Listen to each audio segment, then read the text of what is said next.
కొన్ని కుల సంఘాల మీడియా సమావేశంలో నా గురించి తప్పుడు వార్త మీడియా గురించి డికేన సంస్థ నేను లబ్ధి పొందానని మీడియా గురించారని కానీ అటువంటి తప్పుడు నిరాధార రూపం ఖండిస్తున్నానని పురాయనపేట గ్రామం మరిపూడి మండలానికి చెందిన గురజాల రాజేష్ తెలిపారు. స్థానిక ప్రెస్ క్లబ్లో మీడియా సమావేశంలో వివరించారు.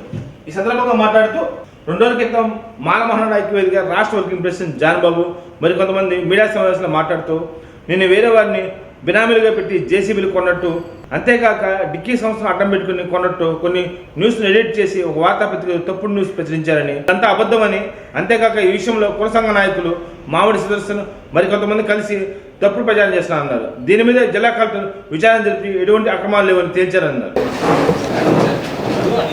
ఇక్కడికి వచ్చిన విలేకరులందరికీ, ఎలక్ట్రానిక్ మీడియాకి, పత్రికా మీడియాకి నా నమస్కారములండి. నేను నా మొట్టమొదటి విలేకరులకి ఇవ్వటం ఇది సమావేశము. మన తప్పులుంటే క్షమించండి. నా పేరు జి రాజేష్, గురిజాల రాజేష్. మా తండ్రి పేరు గారు నాగయ్య.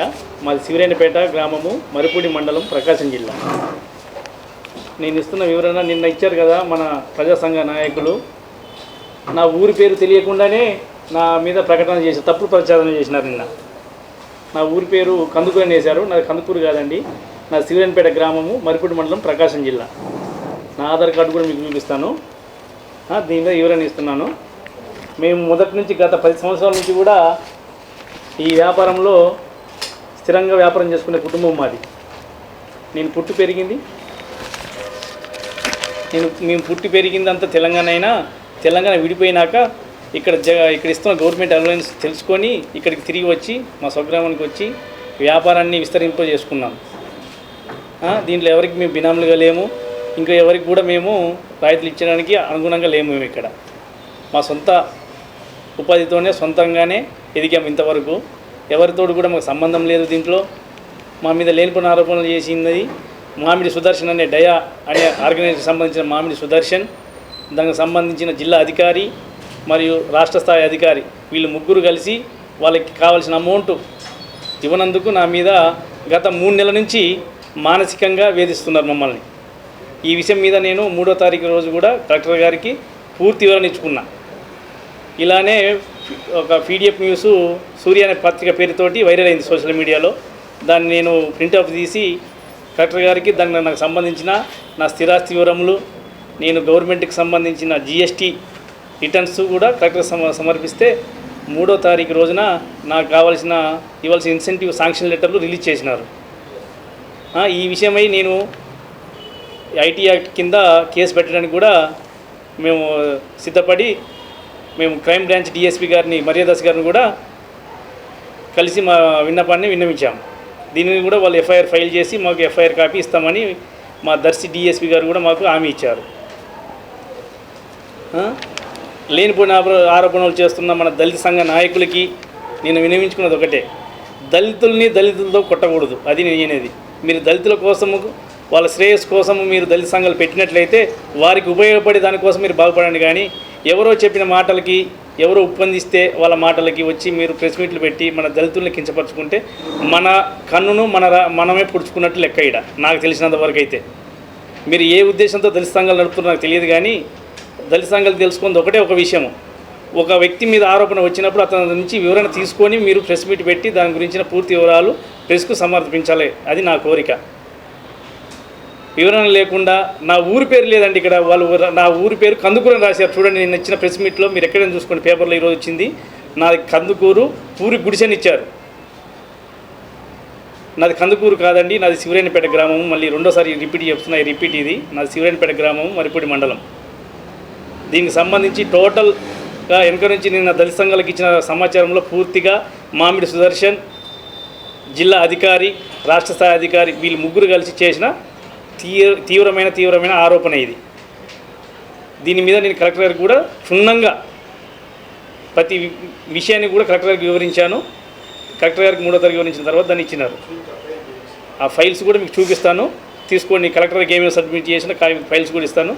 నేను నాకున్న అనుభవంతో నేను పెద్ద కంపెనీలతోటి వర్క్ చేస్తున్నాను. ఇప్పటికీ నేను mega company, RVR company, standard infratech company అనే కంపెనీలతో వర్కులు చేస్తూ ఉన్నాను. ఇంకా ఆ వర్క్ ఆర్డర్లు ఉన్నాయి.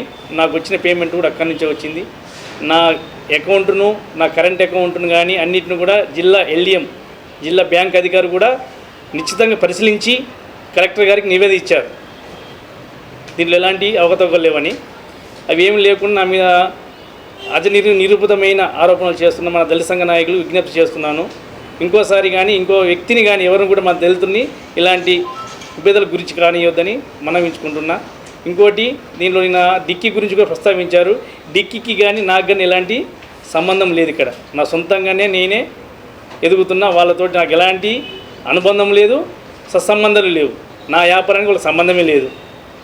వారు ఒక లోన్ ఇప్పివ్వలేదు, నేను వాళ్ళ ద్వారా ఒక ఫైల్ కూడా పెట్టుకోలేదు. ఆంధ్రప్రదేశ్ ప్రభుత్వం ఇస్తున్న జగనన్న బడుగు వికాస్ పథకంలో నేను పెట్టుకుంది 3 ఫైల్స్. నా మీద 50 ఫైల్స్ అని పెట్టారు నిన్న న్యూస్లో. నేను పెట్టుకుంది 3 ఫైల్స్ సార్. నేను పెట్టుకుంది ఆ 3 ఫైల్స్ వివరాలు కూడా మీకు ప్రెస్ నోట్లో నేను సమర్పించాను. నేను ఈ వ్యాపారంలో 2015 నుంచి నేను చేసుకుంటూ వస్తున్నా.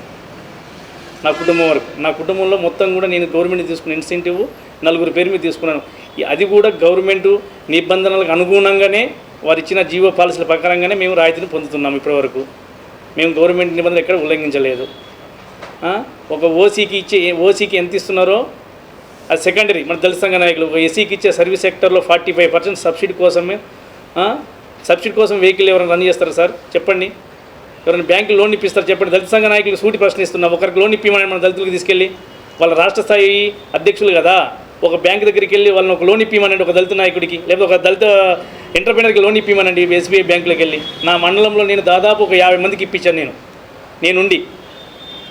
కావాలంటే మీరు అందరు విలేకరులందరూ రండి, మీ అందరికీ నేను అన్నీ చూసుకుంటాను. మీరే విచారణ చేయండి. అందరినీ ఇప్పించాము లేదో, వాళ్ళ దగ్గర వెహికల్స్ ఉన్నాయి లేదో.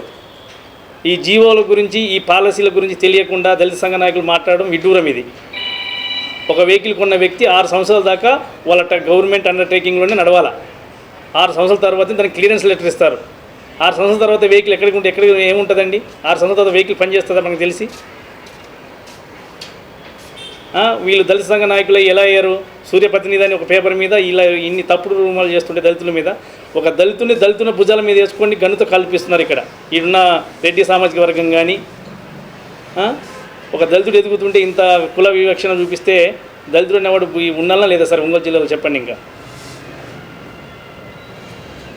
ఇంత దారుణంగా పసిగడుతున్న ఈ దళిత సంఘ నాయకులకు కానీ, ఒంగోలు జిల్లా అధికారి జనరల్ మేనేజర్ గారికి కానీ నేను ఇచ్చుకునే వివరణ ఒకటి, ఇప్పటికీ చేయాల్సినంత చేశారు. ఎంత చేసినా ఇబ్బంది. నా మీద ఎలాంటి ఎంక్వైరీ, సిబిఐ ఎంక్వైరీ చేసినా నేను సిద్ధమే. మీరు నా మీద తప్పుడు ఆరోపణలకు మీరు ఏమి ఇస్తారు చెప్పండి వివరణ నాకు? నా మీద మీరు సిబిఐ ఎంక్వైరీ చేసినా నేను సిద్ధంగానే ఉన్నా. దానికి ఎలాంటి నాకు భయం లేదు, జంకు లేదు. ఎందుకంటే నేను ఒరిజినల్ ఎస్సీ ఎంటర్ప్రైనర్ని. ఒక ఎస్సీ ఎంటర్ప్రైనర్ ఎదుగుతుంటే ఇంత వివక్షను చూపించడం అనేది దారుణం అనేది నేను మీడియా ద్వారా, మీ ద్వారా విన్నవించుకుంటున్నా.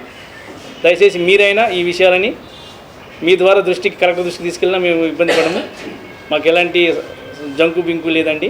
మీ ద్వారా కూడా మేము కలెక్టర్ గారికి కానీ అందరికీ వివరించుకునేది ఏంటంటే, ఒక ఒరిజినల్ ఎంటర్ప్రైనర్ని ఇలా మానసికంగా ఇబ్బంది పెట్టకూడదు అనేది నా నుంచి వచ్చే విన్నపం. మా నాన్నగారు 89లో ట్రాక్టర్ కొన్నారు సార్. నేను 2005 నుంచి ఉన్నాను. 2005 నుంచి ఎలాంటి రైతులు తీసుకోవాలి. 2010లోనే మొదటిగా మా భార్య పేరు మీద తీసుకున్నాను. ఇక్కడికి వచ్చి జేసీబీ కాదు, ఎక్సవేటర్, జేసీబీ కూడా తీసుకోలేదు నేను. జేసీబీ అండి సూర్యపత్రికలు ఇచ్చారు, ఇదిగోండి తీసుకోండి. తెలంగాణలో మాకున్న పొలము 2022 నమ్మితే ఇదండి పొలం పాస్బుక్, తెలంగాణ స్టేట్ పాస్బుక్ ఇది, తెలంగాణ స్టేట్ పాస్బుక్ ఇది. ఫోటోలు తీసుకోండి. దీని తెలంగాణలో ఈయన మా నాన్నగారు, ఈ కలెక్టర్ గారికి పూర్తి వివరాలు ఇచ్చిన ఫైల్ సార్ ఇది. ఈ పొలాన్ని మేము చూడండి ఇక్కడ విక్రయ నామపత్రం అంటే తారీఖు 22న పొలాన్ని అమ్మేశామండి. ఈ పొలాన్ని అమ్మితే నాకు మార్కెట్ వాల్యుయేషన్ ఎంత వచ్చిందంటే 1,67,00,000 వచ్చింది. అది కూడా చెప్తున్నా పబ్లిక్గా. దానికి కూడా నేను ఇన్కమ్ ట్యాక్స్ కట్టా. నాకు పొలం అమ్మితేనే 1,67,00,000 అమౌంట్ వచ్చింది. అది ఏ రూపాయలు వచ్చింది కూడా చెక్కు నెంబర్తో సహా వేశాను నేను ఇక్కడ.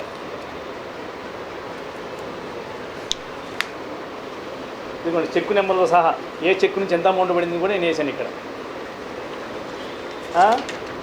ఇది అయిపోయిందండి. ఇదిగోండి నాకు ఇక్కడ ఇచ్చిన Indian bank NOC letter sir. ఇది ఇండియన్ బ్యాంకు, తెలంగాణలో ఇచ్చిన ఇండియన్ బ్యాంక్ ఎన్ఓసి లెటర్, అక్కడ వెహికల్ ఉన్నదానికి.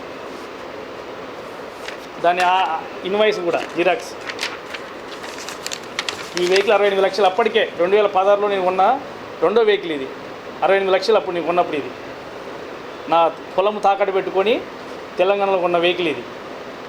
దీని తర్వాత ఫస్ట్ వెహికల్ నేను కొన్నది శ్రేయి ఫైనాన్స్ ప్రైవేట్ ఫైనాన్స్లో